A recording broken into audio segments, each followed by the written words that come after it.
بصوا يا جماعة المشهد التحفة ده، سكر سايب الدنيا وجاي نايم هنا في البيت بتاع صندوق. لا وكمان حاضن صندوق، يعني بصوا حاضن صندوق ازاي، نايم وحاطط ايده عليه وحاضنه.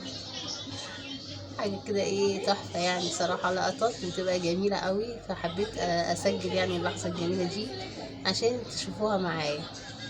بصوا نايمين ازاي، نايمين بقى بعد اكلة سمك حلوة كده. هتقولي انت بتاكلي الرضيع ده سمك؟ اقول لكم لا، هو ما اكلش، لكن الكبار هم اللي اكلوا سمك. انتوا عارفين بيبقى لهم يوم فري كده زينا، انا برضو عامله لينا يوم فري، هم بيشاركونا بقى اليوم ده. احنا بناكل كل يوم جمعة او كل 15 يوم بنعمله مرة، مع ان المفروض نعمله اكتر من مرة في الاسبوع علشان الكالسيوم يعني. بس زي ما انتم شايفين كده بقى، بصوا عسلات قوي، كله بقى نام ومأنتخ. تعالوا اوريكم امهم نايمه فين. بصوا امهم اتغدت، انتوا عارفين السمك بقى بينيم اهو، كلت وايه وديتها نوم كده. والواد بسيوني بصوا فين، بيحب غاوي كاوتشات. بسيوني غاوي كاوتشات، ينام على الكاوتشات.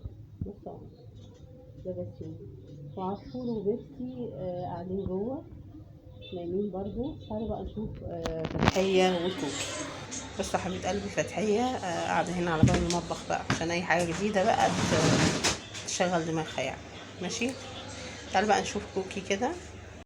كوكي هنا أنا جيت عشان ألم المفرش بتاع السفرة عشان أغيره يعني كده، فقومتها فجيت ألمه وبعجرته كده بقى عشان ألم.